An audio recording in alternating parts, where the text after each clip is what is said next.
कुछ लोगों को लगा था कि दो सूर्यों के अस्त होने का समय है और ये अंतिम मौका है जब दोनों ही सूर्य अस्त हो जाएंगे। उन्हें क्या पता था कि वो पहले से भी अधिक प्रखर होकर दुनिया के सामने आ जाएंगे। जय हिंद साथियों, नमस्कार। मैं हूं आपका दोस्त ललित व्यास। किंग का भी शतक आ गया, किंग का भी शतक आ गया और हमारे रोहित शर्मा ने दुनिया में ओडीआई में सबसे अधिक छक्कों का रिकॉर्ड भी अपने नाम कर लिया। शाहिद अफरीदी को पीछे छोड़ दिया।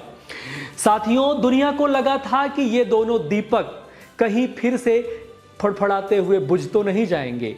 दुनिया को लगा था कहीं ये दोनों सूर्यों के आखिरी अस्त का समय तो नहीं है, लेकिन नहीं, इन दोनों ने बताया है कि ये अपने अभी भी शीर्ष प्रखरता को लिए हुए हैं, सजोए हुए हैं।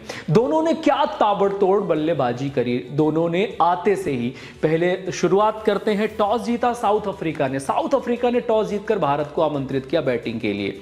हमारे छोटे पहलवान एसएससी जयसवाल आए, उन्होंने भी अपनी पूरी ताकत दिखाई और अपना कॉन्फिडेंस दिखाया। हालांकि वो अनलकी रहे और कम रनों में ही आउट हो गए, लेकिन जो उनकी अप्रोच रही, जो उनका इंटेंट रहा, वो स्पष्टता के साथ देखा जा सकता था कि ये अंतरराष्ट्रीय खिलाड़ी है और इसके भीतर बहुत कॉन्फिडेंस है। बात करते हैं रोहित शर्मा की और फिर उतरते हैं हमारे किंग कोहली। शुरुआत से ही लग रहा था कि कुछ अजूबा करने वाले हैं।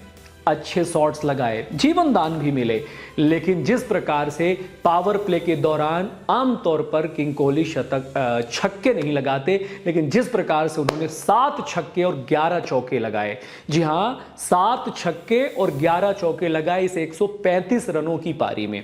लग रहा था एक समय के बाद, अभी 5-6 ओवर बाकी थे, 7 ओवर बाकी थे, कि आज वो कारनामा जो उनके रिकॉर्ड लिस्ट में नहीं है, ओडीआई में डबल सेंचुरी का, वो कर देंगे। लेकिन स्लोवर वन के माया जाल में फंस गए। लेकिन इससे पहले अब मैं बात कर लूं रोहित शर्मा की। रोहित शर्मा ने भी क्या ताबड़तोड़ बल्लेबाजी की, अर्धशतक उन्होंने भी लगाया। ऐसा लगा जहां से दोनों बल्लेबाजों ने अपनी पुरानी इनिंग, ध्यान है ना वो फाइनल मैच जहां रोहित शर्मा ने शतक लगाया था और विराट कोहली ने अर्धशतक लगाया था, यहां पर उल्टा हो गया।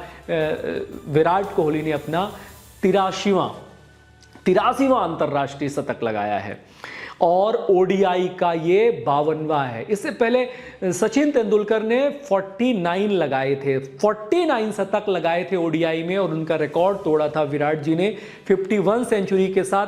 अगर अंतरराष्ट्रीय शतकों में किसी एक फॉर्मेट में बात की जाए तो 51 सेंचुरी सचिन तेंदुलकर साहब के किसी भी प्रकार के फॉर्मेट की अगर बात करें तो टेस्ट क्रिकेट में थे। आज वो भी किसी एक फॉर्मेट में सबसे ज्यादा शतक लगाने का रिकॉर्ड भी विराट कोहली ने अपने नाम कर लिया और ये 52वां शतक था और ओवरऑल उनका 83वां शतक था। हालांकि सचिन तेंदुलकर जी के 100 शतक है। एक और रिकॉर्ड उन्होंने अपने नाम किया और वो था कुल मिलाकर 7000वां अंतरराष्ट्रीय शतक अभी तक लगा है। इससे पहले 6999 शतक लगे थे, जिसका जो रिकॉर्ड है वो भी हिस्से में आया है हमारे किंग कोहली के, और 7000वां शतक पूरे दुनिया का जो इनके बल्ले से निकला है वो है।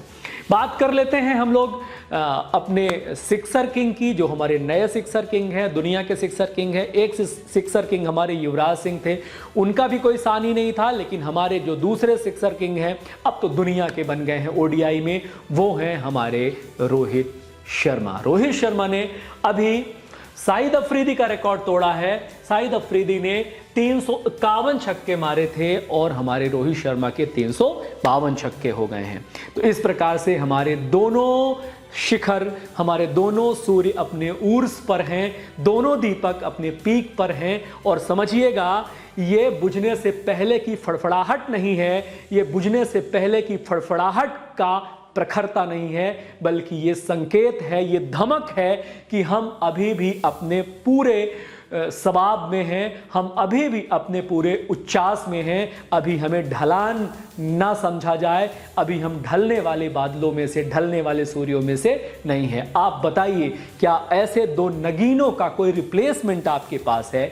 होता है, सबका समय आता है, कोई परमानेंट नहीं रहता, कोई और जाता है तो उसकी जगह पर कोई और आता है। लेकिन उस समय पर जब कोई अपने पीक पर हो, जब कोई अपने उर्स पर हो, जब कोई अपने शिखर पर हो, उस समय अगर उसके साथ राजनीति हो जाती है तो ये सब के लिए दुखद हो होता है सबके लिए अफसोसजनक होता है। इसलिए यहाँ पर बीसीसीआई के साथ साथ गंभीर साहब को ये चाहिए कि इन दोनों नगीनों को जितने हिफाजत के साथ, जितने बेहतर तरीके के साथ अगर टीम में कॉम्बाइन कर लिया जाए, जो आप चाहते हैं वो ये करके दिखाएंगे और भारत पूरे विश्व में जैसे राज किया है पिछले दशकों में, वैसे ही अगले 2, 4, 6 साल जब तक ये लोग खेलेंगे पूरे कॉन्फिडेंस के साथ, बिना किसी राजनीति के साथ इनको खिलाने का प्रयास करें, कॉन्फिडेंस देने का प्रयास करें।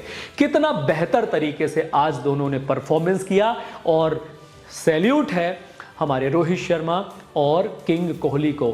किंग तो शतकों के लिए बने ही हैं। शुरुआत में उन्होंने थोड़ा सा बैट एंड बॉल खेला, लेकिन शतक बनते ही जो रौद्र रूप विराट कोहली का देखा हम लोगों ने, कि वो शतक के बाद वाले ही ओवर में उन्होंने क्या छक्के लगाए, क्या चौके लगाए, 19 रन लिए पूरे के पूरे। लग रहा था 3-4 ओवर में ही वो डबल सेंचुरी पे आ जाएंगे, लेकिन अनफॉर्चुनेटली हम मन की बात मन में ही रह गई और वो दोहरा शतक जो हम देखना चाहते हैं विराट के भी बल्ले से, वो नहीं निकल पाया। खैर, हम अपेक्षा करेंगे कि अगले मैच में इनका जो परफॉर्मेंस है वो रिवाइज हो और अगली बार शर्मा जी के बैट से भी शतक देखने को मिले। फिलहाल अर्धशतक से ही काम चलाते हैं और एंजॉय करते हैं। उम्मीद करते हैं कि भारत ये मैच बहुत अच्छे मार्जिन से जीतेगा और जो हमारा टेस्ट मैच का बदला है वो हम इसमें ले पाएंगे। लेकिन एक बार विराट कोहली को टेस्ट मैच के लिए सभी लोग प्रोटेस्ट करिए, सभी लोग अप्रोच करिए कि विराट कोहली को टेस्ट मैच में दोबारा से लाया जाए। T20 में वापसी लगभग असंभव ही है। हालांकि ये दोनों क्रिकेटर्स, चूंकि अगले साल T20 का हमारा वर्ल्ड कप होने वाला है, तो हमारी ये दोनों खिलाड़ी बिल्कुल उस T20 टीम के लिए फिट हैं, लेकिन वहाँ पर इनका जगह बनना, अब तो चूंकि ये अपने मन से वहाँ से संन्यास लिए हुए थे, लेकिन टेस्ट में विराट कोहली की जगह बनती है और पूरे दुनिया के क्रिकेटर्स वापस आए हैं। ओडीआई में ही देखिए क्विंटन डिकॉक वापस आए हैं, कितने सारे उदाहरण हैं। तो आप विराट भाई को प्लीज़ बीसीसीआई से निवेदन है कि उनको ऐसे परफॉर्मेंस के बाद, फ्रीलांस परफॉर्मेंस जहां कहीं लगा ही नहीं कितने समय के बाद ये दोनों क्रिकेटर्स मैदान में उतरे हैं और इतनी बढ़िया परफॉर्मेंस करके चले गए हैं, तो प्लीज़ इनको टेस्ट में कम से कम, विराट कोहली भाई साहब को टेस्ट में तो वापसी कराइए ही, और ओडीआई में ना फ्रीलांस दीजिए हमारे शर्मा जी को। शर्मा जी से बड़ा ओडीआई क्रिकेटर कोई विश्व में नहीं है। तो थोड़ा सा इनका हम लोग सपोर्ट करते हैं और एंजॉय करते हैं क्रिकेट को। जय हिंद, जय भारत। ख्याल रखिए अपना, मस्त रहिए, खुश रहिए। धन्यवाद।